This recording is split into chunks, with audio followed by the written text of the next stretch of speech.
Welcome back to MLA graph. ఎమ్మెల్యేకి ఇవ్వాల్సింది ఇచ్చేస్తే రాజోలు నియోజకవర్గంలో ఉద్యోగుల బదిలీలు తేలిగ్గా జరిగిపోతాయా? గొల్లపల్లి సూర్యారావు గిట్టని వాళ్ల మీద కేసులు పెట్టి వేధిస్తారా? సొంత పార్టీలోని ఆయనకు వ్యతిరేకత ఎందుకు పెరుగుతోంది? ప్రతిసారి నియోజకవర్గం మార్చే గొల్లపల్లికి రాజోలు కూడా తాత్కాలికమేనా? గుండెల మీద గ్యాస్ కుంపట్లతో బిక్కుబిక్కుమంటున్న నియోజకవర్గ ప్రజలకు శాసనసభ్యుడిచ్చే భరోసా ఏంటి?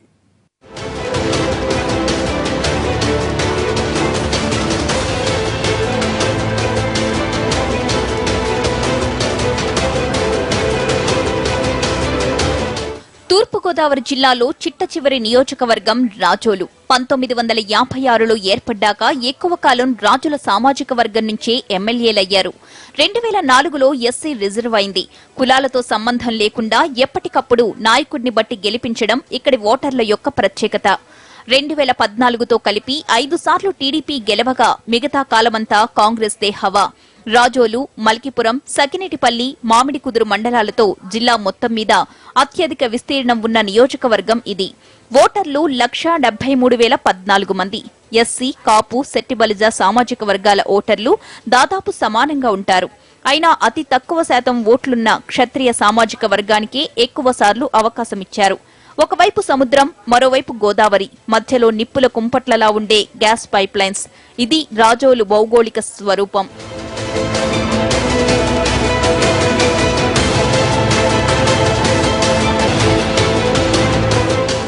ఓఎన్జీసీ, గెయిల్ పైప్ లైన్స్ ఎప్పుడు ఎక్కడ లీక్ అయిపోతాయో, ఎలాంటి దుర్వార్తలు వినాల్సి వస్తుందోనని ఇక్కడి ప్రజలు ఎప్పుడూ భయంగానే గడుపుతుంటారు. సముద్రం ఉప్పొంగి తీర ప్రాంతానికి కోత పడుతుంది. ఉప్పు నీరు ముంచుకొచ్చి కొబ్బరి, వరి పంటలు పాడై భూములు బీళ్లవుతున్నాయి. కొందరు పంట భూములను చేపలు, రొయ్యలు చెరువుగా మార్చేస్తున్నారు. అక్రమ ఆక్వా సాగు ఈ ప్రాంతాన్ని ఇంకా పాడు చేస్తోంది. ఏటా గోదావరికి వరదలొచ్చినప్పుడు ఈ ఏరియా రూపు మారిపోతుంది. నెలల తరబడి నీళ్లలో నానే ఊళ్లు కూడా ఉన్నాయి. ఆ టైంలో పునరావాస శిబిరాలే స్థానికులకు దిక్కు. విలువైన చమురు, గ్యాస్ ను వెలికితీస్తున్న కంపెనీలు ఇక్కడ సామాజిక సేవ కోసం ఇస్తున్న కోట్ల రూపాయలు నేతల జేబుల్లోకి వెళ్లిపోతున్నాయి తప్ప స్థానికులకు మాత్రం ఉపయోగపడడం లేదు. మన రాజోలు నియోజకవర్గంలో అనేక సమస్యలు తిష్టవేసినాయి. ముఖ్యంగా రైతులకి తీవ్రమైన ఇబ్బందులు ఎదురవుతున్నాయి. ముఖ్యంగా ఏంటంటే ఈ ఓఎన్జీసీ గెయిల్ పైప్ లైన్లు తవ్వడం వలన ఈ పొలాలన్నీ కూడా 3 పంటలు పండే పొలాలన్నీ కూడా సర్వనాశనం అయిపోతున్నాయి. అదేవిధంగా భారీ వెహికల్స్ వెళ్ళటం వలన రోడ్లు కూడా పాడైపోతున్నాయి. సామాజిక భద్రత కింద వాళ్ళు స్కూల్స్కి రోడ్లు డెవలప్ చేయవలసి ఉంది. కానీ ప్రజాప్రతినిధులు వీళ్ళు పట్టించుకోకపోవడం వలన ఆ రోడ్లు కూడా వేయట్లేదు. అదేవిధంగా మరి ఈ ఇంటి సమస్య ఉంది. ఈ యొక్క హౌసింగ్ లోన్స్ ఏవైతే ఉన్నాయో అవి ఒక్కరికి కూడా ఈ 3 సంవత్సరాల్లో ఇవ్వలేదు. గడిచిన 3 ఏళ్లలో నియోజకవర్గం మొత్తం మీద ఒక్క కొత్త ఇల్లు కూడా ఇవ్వకపోగా 216వ నెంబర్ హైవే రూట్ మ్యాప్ మార్చి పేదల ఇళ్లు కూల్చేస్తున్నారన్న ఆరోపణలు పెరుగుతున్నాయి. కొందరు పెద్ద మనుషులు తమ పరిశ్రమలు, భూములు పోకుండా నాయకులకు డబ్బులిచ్చి అలైన్మెంట్ మార్పించినట్లుగా ప్రచారం జరుగుతోంది. ఇళ్లు కోల్పోతున్న వాళ్లు ఆందోళనలు చేస్తున్నా గోడు వినేవాళ్లే లేరు. మరి మీరు తప్పనిసరిగా నాకు రోడ్డు మార్చాలి. మాకు డబ్బు వచ్చినా మేము కట్టుకోలేము. మేము కట్టుకోలేమండి. మీరు సహాయం చేయకపోతే మేము తప్పనిసరిగా ఏ మందు డబ్బా తాగి చనిపోతామండి మా పిల్లలు మేము.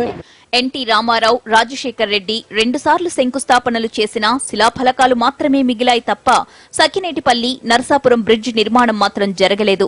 దీంతో 2 జిల్లాల ప్రజలకు ఇప్పటికీ పడవ ప్రయాణమే దిక్కు. ఇంకెన్నాళ్లు మాకి తిప్పలు అంటున్నారు నియోజకవర్గ ప్రజలు. ఇప్పుడు నా చిన్నప్పటి నుంచి అంటున్నారండి ఇక్కడ బ్రిడ్జి కడుతున్నామని. ఎన్టీ రామారావు గారు వచ్చేమో అక్కడ శంకుస్థాపన చేశాడు, రాజశేఖర రెడ్డి ఇక్కడ చేశాడు. ఏమండి ఇంతవరకు ఇది ఎప్పుడు అవుతుందో కూడా మాకు తెలియదు. మా తరవేలు పోయా కూడా అవుతుంది. ఎందుకంటే ప్రజల ఇబ్బందులు ఇలాగే ఉంటాయి. ఈ 2 బండ్లు వేశారు. మొన్నటి వరకు బంటే ఉండేది కదా. ఇక్కడ చాలా ఇబ్బందులు ప్రజలకి.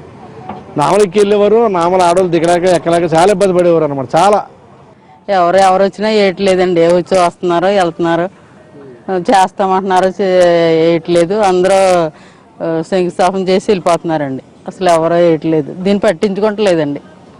మోరి గ్రామాన్ని స్మార్ట్ విలేజ్ గా ప్రకటించి ఆర్భాటం చేశారు. కానీ మౌలిక సదుపాయాలు మాత్రం సమకూరలేదు. మురుగు కాలువలు, మంచినీళ్లు లేకుండా ఇంటర్నెట్ సౌకర్యం ఇస్తే సరిపోతుందా అన్నది లోకల్ క్వశ్చన్. ఇక ఎమ్మెల్యే వ్యవహార శైలి మీద కూడా చాలా ఆరోపణలున్నాయి. అభివృద్ధి పనుల్లో కమిషన్ల కక్కుర్తి పెరగడంతో నాణ్యత లోపిస్తోందని, అంగన్వాడీ ఉద్యోగుల బదిలీలకు సైతం ఎమ్మెల్యే ముడుపులు తీసుకుంటున్నారని ఆరోపిస్తోంది ప్రతిపక్షం. ఎమ్మెల్యే గురించి చెప్పాల్సిన అవసరం లేదు. ఇక్కడ పూర్తి అవినీతి జరుగుతోంది.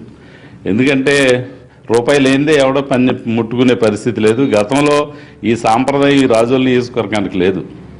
గతంలో ఏ పార్టీ ఎమ్మెల్యే చేసినా ఎప్పుడు కూడా అవినీతి అనేది చాలా దూరం, అవినీతికి దూరంగా నుండి పాలన చేయడం జరిగింది. ఇప్పుడున్నటువంటి పరిస్థితి అంతా డబ్బుంటేనే పని జరిగే పరిస్థితి. ఎమ్మెల్యే తడవకో నియోజకవర్గం మారుతారని, ఈసారి కూడా మారే ఉద్దేశంతోనే అభివృద్ధి గురించి పట్టించుకోవడం లేదన్నది ప్రతిపక్షం మాట.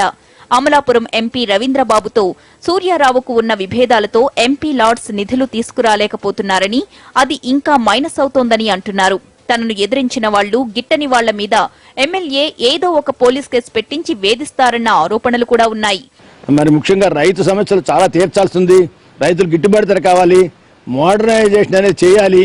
ఎందుకంటే ఇప్పుడు ఇక్కడ ప్రొడక్షన్ కాస్ట్ వచ్చేసి 1900 నుండి 2000 అవుతున్నది. మరి ఎంఎస్పీ అనేది 1500 లోపల ఉంది. ఈ 500 నష్టాలు వెళ్తున్నారు మా వాళ్ళంతాను. ఎమ్మెల్యే మాత్రం తన సుదీర్ఘ రాజకీయ జీవితాన్ని గుర్తు చేస్తున్నారు. ఎన్టీఆర్, రాజశేఖర రెడ్డి హయాంలో మంత్రిగా చేసిన తాను వ్యక్తిగత కారణాలతో దిగజారాల్సిన అవసరం లేదంటున్నారు. అవినీతి ఆరోపణల వ్యవహారం తన దృష్టికి కూడా వచ్చిందని, ఏనాడు అలాంటి పనులు చేయలేదని అంటున్నారు. సిస్టమ్ మనం రిస్టోర్ చేయాలి, లేకపోతే ఇది ఇక్కడ ఏ ఇండస్ట్రీ లేదు. ఈ వ్యవసాయ భూమిని మనం పరిరక్షించాలి, కాపాడాలి, ప్రతి రైతుని వ్యవసాయం మీద ఆకర్షితులను చేయాలన్నటువంటి ఉద్దేశంతో ఎప్పుడో పూర్వకాలంలో 40-45 సంవత్సరాల క్రితం నుంచి ఉన్నటువంటి ఆ కేసినపల్లి ఛానల్ అని ఒక 15 కిలోమీటర్ల కాలువ, ఆ కాలువను కూడా నేను ముఖ్యమంత్రి గారి పేషీలో ఉన్నటువంటి అధికారుల సహకారంతో, అదేవిధంగా జిల్లాలో ఉన్నటువంటి ఇరిగేషన్ అధికారుల సహకారంతో 15 కిలోమీటర్ల కాలువను కూడా నేను మంజూరు చేయించాను. కేంద్ర ప్రభుత్వం అంతర్వేదిలో ఏర్పాటు చేయబోతున్న డ్రెడ్జింగ్ పోర్ట్ లోకల్ గా ఎమ్మెల్యేకి ప్లస్ అవుతోంది. దీంతో తమ ప్రాంతం అభివృద్ధి చెందుతుందంటున్నారు స్థానికులు. కార్పొరేషన్ వారి ద్వారా డ్రెడ్జింగ్ హార్బర్ మంజూరు చేయటం మాకు ఎంతో ఆనందంగా ఉంది. మా గ్రామంలో ప్రతి ఒక్కళ్ళు కాకుండా, గ్రామ ప్రజలే కాకుండా చుట్టుపక్కల గ్రామ ప్రజలు కూడా ఎంతో ఆనందిస్తున్నారు, చాలా సంతోషిస్తున్నారు. నియోజకవర్గంలోని మల్కిపురాన్ని మినీ గల్ఫ్ గా చెబుతారు. అంత ఎక్కువ సంఖ్యలో ఇక్కడి వాళ్లు గల్ఫ్ కు వెళ్లారు. కానీ ఉపాధి కోసం అటు వెళ్లగానే ఇక్కడ వాళ్ల భూములు కబ్జా అయిపోతున్నాయి. ఇది కొత్త సమస్యకు దారితీస్తోంది. రాజకీయంగా చూస్తే గొల్లపల్లి స్థానికేతరుడు కావడంతో గత ఎన్నికల్లో టికెట్ ఆశించి భంగపడ్డ స్థానిక నాయకులు ఆయన్ని వ్యతిరేకిస్తున్నారు. ఎమ్మెల్యే పట్టించుకోవడం లేదని గుర్రుగా ఉన్నారు కొందరు దిగువ స్థాయి నాయకులు. ఈ అసంతృప్తుల మధ్య ఆయన ఈసారి అమలాపురం ఎంపీ సీటుకు పోటీ చేయొచ్చన్న ప్రచారం కూడా జరుగుతోంది.